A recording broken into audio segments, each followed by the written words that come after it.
So hello दोस्तों, एक बार फिर से आप लोग का स्वागत है जैन क्लासेस में। आज मैं आप लोग को मगध काल से जुड़े जितने भी इंपॉर्टेंट क्वेश्चन कॉम्पिटेटिव एग्जाम में पूछे जाते हैं उन सभी का विस्तारपूर्वक जानकारी दूंगा। आप लोगों से रिक्वेस्ट है कि वीडियो शुरू से लेकर अंत तक जरूर देखें तथा साथ ही जो नए हैं चैनल को सब्सक्राइब करना ना भूलें, साथ ही लाइक करें, ज़्यादा से ज़्यादा शेयर करें। वीडियो शुरू करने से पहले आपको बताया था कि डिस्क्रिप्शन बॉक्स में हमारा टेलीग्राम का चैनल का लिंक है, जहाँ से आप हमारे साथ आसानी से जुड़ सकते हैं, जहाँ पर आप लोग को प्रतिदिन 10 से 15 क्वेश्चन प्रीवियस ईयर के मिलते हैं। चलिए स्टार्ट करते हैं हम लोग आज का वीडियो स्टार्ट का। आज का हमारा पहला क्वेश्चन है, भारत का कौन सा क्षेत्र प्राचीन समय में अवंतिका के नाम से जाना जाता था। जी हाँ दोस्तों, प्राचीन समय में अवंतिका के नाम से जाना जाता है भारत का कौन सा क्षेत्र है। आपका option A Awadh, option B Rohilkhand, option C Bundelkhand या ऑप्शन डी मालवा। दोस्तों, प्राचीन समय में अवंतिका के नाम से जाने वाला जो क्षेत्र है वह था आपका ऑप्शन नंबर डी मालवा। जी हाँ दोस्तों, मालवा महाजनपद था मालवा जो था एक महाजनपद था। प्राचीन काल में अवंतिका के नाम से जाना जाता था। यह 2 राज्यों में विभक्त था। उत्तरी अवंती मतलब राजधानी उज्जैनी थी, दक्षिणी अवंती जिसकी राजधानी महिष्मती था। इसी के साथ हम लोग बढ़ते हैं अगले क्वेश्चन की तरफ। आजीवक एक संप्रदाय था। जी हाँ दोस्तों, आजीवक एक संप्रदाय था। वह किसके समकालीन था? तो वह समकालीन था दोस्तों आपका ऑप्शन नंबर ए बुद्ध के समकालीन, ऑप्शन बी बुद्धों से अलग हुई एक शाखा, या ऑप्शन सी चारवाक द्वारा स्थापित संप्रदाय, या ऑप्शन सी शंकराचार्य द्वारा स्थापित संप्रदाय। दोस्तों, आजीवक एक संप्रदाय था, वह था आपका ऑप्शन नंबर बी बुद्ध के समकालीन। जी हाँ दोस्तों, बुद्ध के समकालीन एक संप्रदाय था जिसे आजीवक नाम से जाना जाता है। आजीवक के समकालीन एक और संप्रदाय था जिसे नियतिवादी संप्रदाय भी कहते हैं। आजीवक लोग पौरुष कर्म अर्थात पुरुष के कर्मों पर और उसके उत्थान की अपेक्षा भाग्य की नीतियों पर अधिक बलवान मानते थे। बढ़ते हैं अगले क्वेश्चन की तरफ। वह शासक कौन था जिसने राज सिंहासन पर बैठने के लिए अपने पिता बिंबिसार की हत्या की थी? आपके ऑप्शन से option A Ashok, option B Ajatashatru, option C Kanishka या ऑप्शन डी सिमुक। दोस्तों, वह एक ऐसा शासक था जिसने राज सिंहासन पर बैठने के लिए अपने ही पिता, जी हाँ दोस्तों, अपने ही पिता बिंबिसार की हत्या कर दी थी। तो वह था दोस्तों आपका ऑप्शन नंबर बी अजातशत्रु। जी हाँ दोस्तों, मगध पर हर्यक वंश के व्याख्या पढ़ते हैं हम लोग। मगध पर हर्यक वंश के शासक व इस वंश के संस्थापक के नाम कौन थे? बिंबिसार। जी हाँ दोस्तों, हर्यक वंश का संस्थापक कौन हो गया? वो हो गया बिंबिसार। इसकी हत्या किसके द्वारा कर दी गई थी दोस्तों?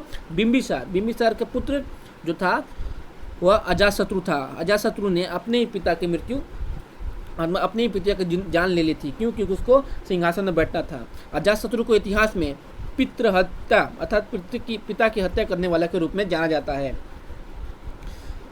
इसी के साथ हम लोग बढ़ते हैं अगले क्वेश्चन तरफ। अगला क्वेश्चन है, सिकंदर और पुरश की सेनाओं ने किस नदी के आमने सामने वाले तटों पर पड़ाव डाला हुआ था? जी दोस्तों, सिकंदर और पुरश की सेनाओं ने किस नदी के आमने सामने वाले तटों पर पड़ाव डाला था? या आपके ऑप्शन ए रावी नदी के, ऑप्शन बी झेलम के, ऑप्शन सी सतलज नदी के, या ऑप्शन डी चिनाब नदी के। तो दोस्तों, सिकंदर और पुरश की सेनाओं ने जो नदी पर आमने सामने वाले तटों पर पड़ाव डाला था वह था आपका ऑप्शन नंबर बी झेलम नदी। जी हाँ दोस्तों, झेलम नदी के तट के आमने सामने वाले सिकंदर और पुरश की सेना ने अपने पड़ाव डाला था।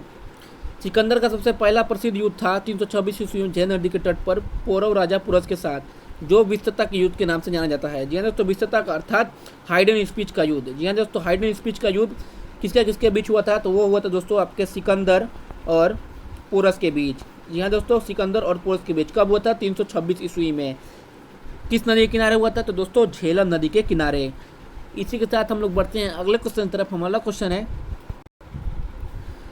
आप सभी से एक बार फिर से मैं बताता हूं कि डिस्क्रिप्शन बॉक्स में हमारा टेलीग्राम चैनल का लिंक है दिया हुआ है, जहां से आप हमारे साथ सीधे जुड़ सकते हैं तथा साथ ही साथ वीडियो को ज़्यादा से ज़्यादा शेयर करिए और लाइक ठोक दीजिए।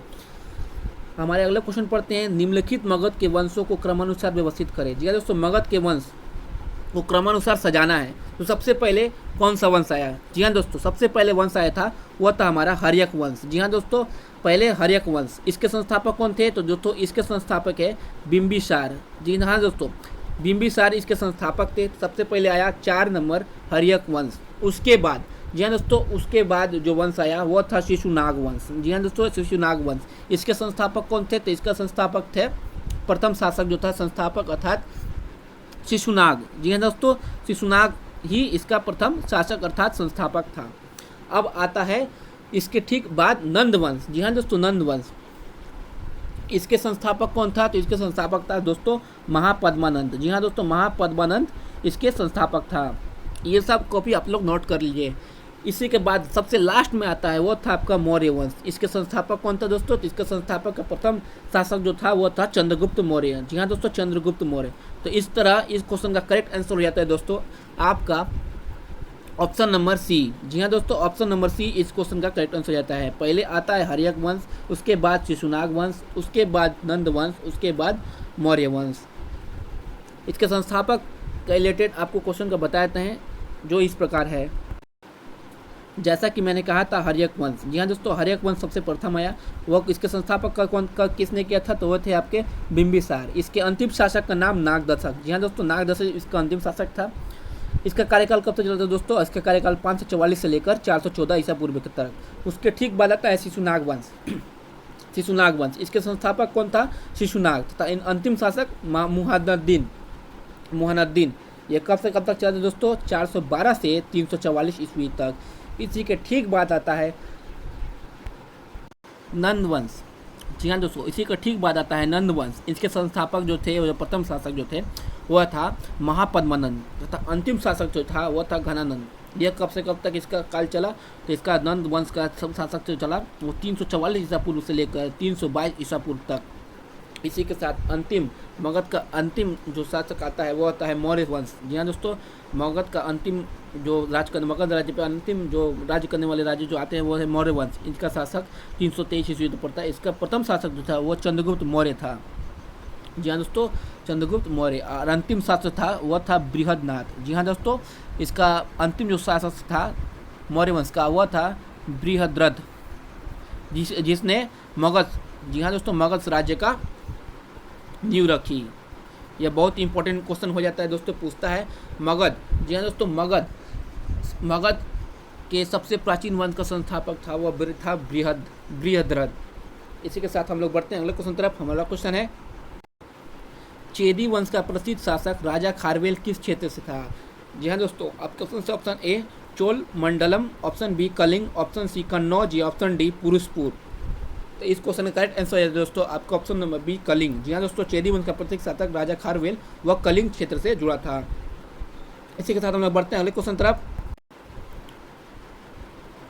उस साम्राज्य का नाम जिसने पहली बार युद्ध में हाथी का इस्तेमाल किया। जी हाँ दोस्तों, उस साम्राज्य का नाम जिसने पहली बार युद्ध में हाथी का इस्तेमाल किया। आपका option A Kaushal, option B Magadh, option C Chanda या ऑप्शन डी अवंती। दोस्तों, युद्ध में सबसे पहली बार हाथी का इस्तेमाल किया गया था दोस्तों आपका ऑप्शन नंबर बी मगध में। जी हाँ दोस्तों, मगध साम्राज्य में युद्ध में सबसे पहले, वो भी मगध साम्राज्य किस में? तो वो किया गया था दोस्तों मौर्य सम्राट चंद्रगुप्त मौर्य के सेना। जी हाँ दोस्तों, चंद्रगुप्त मौर्य के समय मगध साम्राज्य में पहली बार युद्ध में हाथी का प्रयोग किया गया। इसी के साथ हम लोग बढ़ते हैं अगले क्वेश्चन तरफ।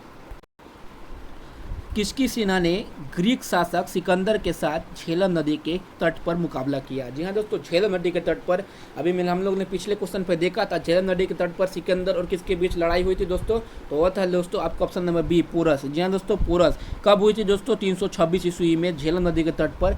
कौन सा युद्ध? यह युद्ध जो हुआ था वो किस युद्ध के नाम से जाना जाता है दोस्तों? तो यह जाना जाता है दोस्तों हाइडेन स्पीच। जी हाँ दोस्तों, हाइडेन स्पीच का नाम युद्ध के नाम से यह जाना जाता है। यह बहुत मोस्ट इंपॉर्टेंट दोस्तों, इसको आप लोग पूरा एकदम अच्छे से कॉपी में नोट कर लीजिए। इसी के साथ हम लोग बढ़ते हैं अगले क्वेश्चन की तरफ। उस गणतंत्र का नाम बताइए जो 6ठी शताब्दी ईसा पूर्व 8 राज्यों का एक संघ था। जी हाँ दोस्तों, 6ठी शताब्दी में 8 राज्यों का एक संघ था। उस गणतंत्र का नाम बताना है। तो दोस्तों आपका option A Gandhara, option B Vajji, option C Kaushal या ऑप्शन डी अवंती। दोस्तों, उस समय 6ठी शताब्दी में 8 राज्यों का जो एक संघ कहा जाने वाला था वह था आपका ऑप्शन नंबर बी वज्जी। जी हाँ दोस्तों, वज्जी संघ जो था वो 8 गणतंत्रों का समूह था। बुद्ध के समय 10 गणतंत्र राज्य थे जिसमें से 8 वज्जी संघ के अंतर्गत आते थे। जी हाँ दोस्तों, इसी के साथ हम लोग बढ़ते हैं अगले क्वेश्चन तरफ। हमारा क्वेश्चन है निम्न में से किस शासक को मगध के उदय का श्रेय जाता है? जी हाँ दोस्तों, निम्न में से किस शासक को मगध के उदय, हमारा टॉपिक का शीर्षक भी यही है, मगध के उदय का श्रेय किस शासक को जाता है? आपका option A Bindusara, option B Ajatashatru, option C Bimbisara या ऑप्शन डी वासुदेव। दोस्तों, मगध के उदय का श्रेय जो जाता है वह था आपका option number C Bimbisara.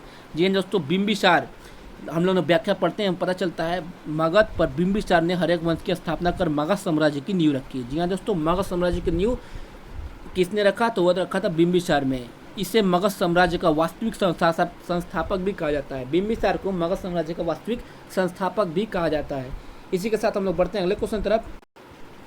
Maurya वंश के बाद किस वंश ने मगध पर शासन किया? जी क्या दोस्तों, मौर्य वंश के बाद किस वंश ने मगध पर शासन किया? आपका option A Satavahana, option B Shunga, option C Nanda या ऑप्शन डी कर्ण।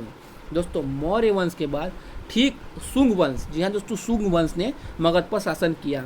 वह कौन था? तो मौर्य वंश के अंतिम शासक बृहद्रथ की हत्या, जी हाँ दोस्तों, मौर्य वंश का अंतिम शासक जो बृहद्रथ था उसके ही सेनापति पुष्यमित्र शुंग ने कर दी।